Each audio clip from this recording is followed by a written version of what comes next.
Assalamu alaikum. Të nderuar shikues, mirë se po takohemi prap edhe në emisionin e kësaj jave. Kësaj radhe jemi në një linjë direkte me gazetaren Nada Dosti, e cila është duke ndjekur studimet e doktoratës në degën studime të medjave sociale në Ankara të Turqisë, ku ajo jeton dhe vepron. Njëkohësisht, Nada është edhe themeluese dhe drejtuese e portalit muslimania.al. Nada, faleminderit që keni ndarë kohë të jeni pjesë e emisionit tonë. Faleminderit për ftesën. Me Nadën do të flasim për lajmet e rrejshme, një trend që gjithmonë ka ekzistuar, mirë po në epokën aktuale të teknologjisë, ky tip lajmesh përhapet më shpejt dhe manipulon e rrezikon kategori të ndryshme të shoqërisë. Nada, a na flet pak më shumë rreth këtij trendi? Shkurtimisht, çfarë janë lajmet e rrejshme dhe pse ato cilësohen si të rrezikshme? Atëherë si fillim le ta nisim me çka është një lajm dhe një lajm i vërtet për të kaluar pastaj te lajmet e rrejshme. Lajmi është një informacion i ri, i cili nuk ka qenë më përpara, nuk ka qenë i ndihshëm më përpara, dhe i cili përgjigjet 5 pyetjeve themelore që janë kush, ku, kur, çfarë dhe pse. Lajmi i vërtet, edhe pse në fakt në epokën tonë, në epokën e post-truthit, pra post të vërtetës, e vërteta shumë relative. Dhe secili individ pretendon të posedojë të vërtetën e tij, sipas këndvështrimit të tij personal. Mi po përmarrim si të më qenë teorikisht se lajmi i vërtet është ai lloj lajmi i cili është vërtetuar nga burimet parësor dhe nga disa burime të ndryshme të besueshme. Po marr si shembull një rast aktual të këtyre ditëve të personazhit kontrovers ish kickboxerit dhe aktualisht influencerit Andrew Tate, i cili u tha se u konvertua në Islam, pra i rikthye Islamit nga besimi krishter. Rrjetet sociale ndërkohë morën flak dhe rasti i tij u bë viral. Por a përbën një informacion të vërtet apo një lajm të vërtet dhe çfarë fazesh kaloi ky lloj lajmi?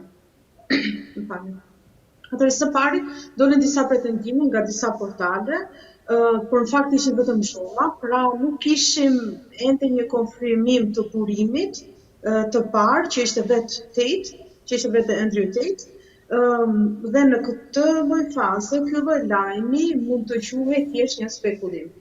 Një informacion, por nuk ishte lajm fake, sepse nga ana tjetër nuk ishte vërtetuar vërtetësia e lajmit, pas nuk ishte mohuar. Pra, nëse Tate do ditë me ndonjë deklaratë dhe ta mohonte si fakt, atëherë gjitha lajmet që kanë qarkulluar deri në atë moment mund quheshin lajme fake, lajme të rrejshme. Por nga momenti që lajmi u vërtetua, atëherë ky lajm merr formën e vetë të plotë dhe mund quhet lajm i vërtetë. Ndërkohë, të kalojmë tek lajmet e rreme.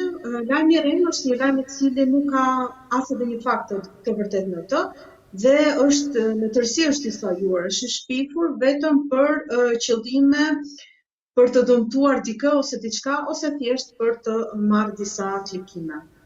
Ndërsa kemi edhe dezinformatat. Dezinformatat në fakt janë manipulimi fakteve për të përçuar ndonjë ideologji, ndonjë mendim, pra për të përhapur propagandë. Pra në lajm në vetvete mund të gjenden plot të vërteta, edhe fakte të ndryshme, të cilat mund të vërtetohen, por mënyra se si serviren është e gabuar dhe është bërë në formë manipuluese. Pra, dezinformatat mund të sjellë një shembull, përsëri një shembull aktual. Në një nga portalet shqiptare pas këtë lajm me titullin "Turqia po ndryshon kushtetutën për mbajtjen e Shamis". Po të analizojmë, në fakt ekziston një debat aktualisht këtu në Turqi për të çuar çështjen e Shamis për referendum, por ky lloj diskutimi ka mbetur thjesht në formë debati. Ende nuk ka diçka konkrete, ndërsa lajmi duke manipuluar këtë fakt ka shpifur, ka akuzuar se Turqia po ndryshon kushtetutën.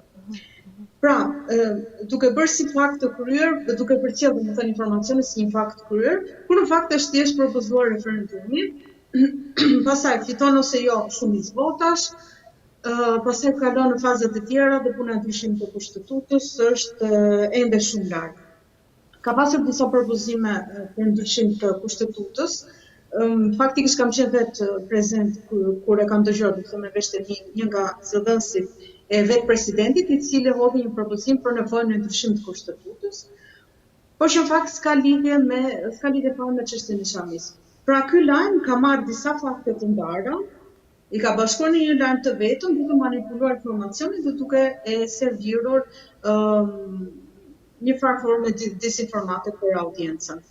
Sa i përket pjesës që pse janë të rrezikshme këto lloj lajmesh, janë të rrezikshme sepse mund të dëmtojnë imazhin e një individi, mund të fynë dinjitetin dhe krenarinë e tij, të cilat domethënë janë të drejta themelore të garantuara nga të gjitha kushtetutat dhe konventat ndërkombëtare. Por më keq akoma mund të shkatërrojë. Po, çfarë kategorish njerëzve apo çfarë grupesh i bëjnë këto lajme dhe çfarë interesi kanë ato? Çka i motivon këta njerëz të bëjnë lajme të rrezikshme? Fillimisht duhet të sqarojmë se lajmi ka ndryshuar me kalimin e kohës, pra nuk është lajmi ai që ka qenë më përpara. Lajmi sot në epokën e postmoderne, me zhvillimin e teknologjisë dhe me përhapjen e përdorimit të rrjeteve sociale, lajmi është kthyer në një mall që shitet dhe blihet. E gjithë lufta bëhet për klikime, për shikueshmëri dhe për vëmendje. Për shkak të këtij realiteti që është krijuar, edhe cilësia e lajmit si rrjedhoi ka rënë. Kanë humbur shumë vlera dhe parimet e gazetarisë, madje duke shkelur dhe mbi etikën e gazetarisë dhe duke sjellur më shumë informacione se sa lajme. Ne sot kemi një mbigarkesë informacionesh dhe duhet të bëjmë dallimin se cilat janë informacione dhe cilat janë lajme të thjeshta. Sa i përket pjesës se pse bëhet kjo, pra pse i prodhojnë këto lajme, siç e thënë më përpara, një arsye është për të shitur lajmin, pra për të fituar klikime, sepse portalet dhe mediat në përgjithësi duhet ta mbajnë veten disi. E dyta, një arsye, një tjetër arsye është për të përhapur ideologji të caktuara, për të përhapur propagandë e tjerë. Ndoshta propagandën në përputhje me ideologjitë apo qëllimet nga kjo lloj media i merr fondet. Në rastin më të mirë, le të marrim rastin e shembullin më të mirë, domethënë të mundshëm, mund të jenë thjesht një rrëshqitje jo dashakeqe për shkak se me përhapjen e teknologjisë dhe zhvillimit të telefonave smart, sot çdo kush mund të hap një platformë, një portal dhe nëse s'ka përgatitjen e duhur dhe asnjë background apo kualifikimi në fushën e medias dhe gazetarisë. Kështu autoriteti gazetar dhe kryeredaktorët, të cilët më parë kanë qenë gatekeeper, pra ruajtës të portës që i vjen në shqip, pra përgjegjës për çdo lajm që hyn dhe ikte nga tera, sot roli i tyre është kthyer në verifikues të lajmeve dhe të informacioneve që sharkullojnë për të përzgjedhur atë që duhet publikohet ose jo. Nada, po si qëndron puna e ndjekjes penale? A ndiqen penalisht këta persona nëse zbulohet identiteti i tyre dhe si qëndron kjo punë? Është shumë e vështirë në fakt që mediat dhe individët që qëndrojnë pas tyre të zbulohen, sepse shumica e tyre veprojnë me portale dhe media të cilat nuk janë të regjistruara. Pastaj vetë natyra e lajmit të rrem është i ndërlikuar dhe është ndërtuar në atë formë manipuluese, saqë është shumë e vështirë të identifikohet apo të akuzohet për shkupje. Mirë, po në përgjithësi si në Shqipëri, ashtu edhe në Kosovë, po edhe në vende të tjera, ekziston ligji për shpifje dhe fyerje. Sipas secilit individ të ndryshëm, sidomos nëse dalin me emrat e tyre të vërtet, dhe shpifin për persona apo për një grup personash, qofshin ato famshëm apo njerëz normal, nëse bëhet akuza nga ana e viktimës, mund të dënohet me ligj personi që ka fyer ose ka shpifur. Gjithashtu ekzistojnë ente rregullatore, për shembull në Shqipëri është AMA, e cila është autoriteti i mediave audiovizuale, e cila merret me çështje të shkeljes etike. Personalisht kemi një eksperiencë pozitive pasi së bashku me observatorin kombëtar të islamofobisë denoncuam një rast për tallje dhe hyrje të figurës së një hoxhe nga Republika Maqedonisë së Veriut. Ama e mori parasysh kërkesën tonë dhe video më pas u hoq nga qarkullimi, hoq nga faqja e YouTube-it. Po Nada, e përmende në fillim ato pyetje që e dallojnë lajmin e vërtet nga një lajm i çfarëdojshëm i rrem. Por a ka edhe ndonjë platformë që na ndihmon neve të verifikojmë ato? Po ka disa lloj platformash, për shembull nëse në Google hymë dhe kërkojmë për fact checker, pra për vërtetues apo kontrollues të fakteve, dalin disa lloj platformash që janë faktikisht të shpërndara sipas rajoneve, sipas vendit. Janë përpjekje edhe në rajonin tonë, por ka disa përpjekje modeste, por nuk janë 100% efektive. Për shembull, në Republikën e Maqedonisë së Veriut ekziston portale si vërtetmatës.mk, mythbuster.mk, ndërsa në Kosovë, për shembull, është hybrid.info, i cili monitoron dhe raporton mbi lajme të faktikisht më shumë në fushën e politikës, në mos gaboj. Nada, si qëndron kjo punë në Turqi? A është më e rregulluar në Turqi se në vendet shqiptare, me që ti jeton atje dhe e njeh rrethin më mirë?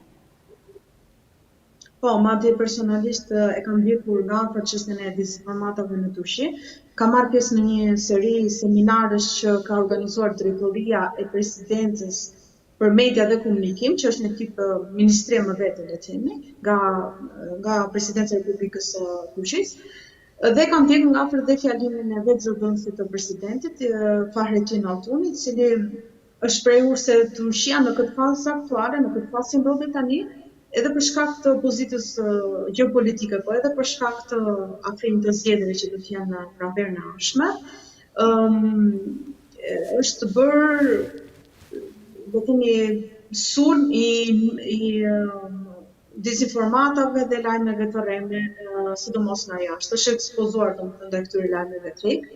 Për këtë arsye, Parlamenti i Turqisë para disa javësh, përkatësisht, domethënë më konkretisht në datë 13 tetor, vendosi, domethënë ratifikoi një ligj që parashikon dënime me burg për gazetarët dhe për përdoruesit e rrjeteve sociale që përhapin lajme të rreme ose dezinformata. Në Shqipëri dhe në Treva ende nuk kemi një ligj të tillë, siç e përmenda më përpara, kemi disa rregullatore që përpiqen, por ende nuk kanë aplikuar. Kemi edhe ligjin për shpifje dhe sulme. Mirë, po duke marrë parasysh se Shqipëria dhe Treva qytetare janë vende të varfra, për të mbijetuar deri diku, domethënë janë të detyruar të përdorin lajme të rreme, dezinformata, për të mbijetuar domethënë si media, dhe e dyta për të përhapur propagandë, për shkak se autoriteti i shtetit dhe sidomos i agjencive mediatike nuk është aq i fuqishëm sa në Turqi. Për shembull në Turqi kemi gjigantët si Anadolu Agency dhe TRT-ja, domethënë radio televizioni turk, të cilët janë autoritete goxha të fuqishme dhe që prodhojnë deri diku lajme goxha serioze, duke kthyer në referenca të mira për popullin dhe e mundin domethënë atë nevojën për të shpërndarë lajme të rreme. Po Nada, ne si individ të thjeshtë, si duhet të mbrohemi nga lajmet e rrejshme dhe nga pasojat që shkaktojnë ato? A ekziston ndonjë mënyrë që të ngrisim vetdijen qytetare në nivel? Po, një përdorues i thjeshtë, domethënë i internetit, i rrjeteve sociale, mund të bëjë një analizë shumë të thjeshtë, domethënë secili prej nesh mund ta bëjë një analizë shumë të thjeshtë, dhe kjo lloj analize dahet në dy forma, le të themi, analizë e titullit dhe analizë e tekstit. Kur bëhet fjalë për analizën e titullit, duhet bëjmë kujdes nëse kemi të bëjmë me tituj bombastik, tituj sensacional, që thuhen clickbait, domethënë që qëllimi i kryesor është të çojmë duke lajmin.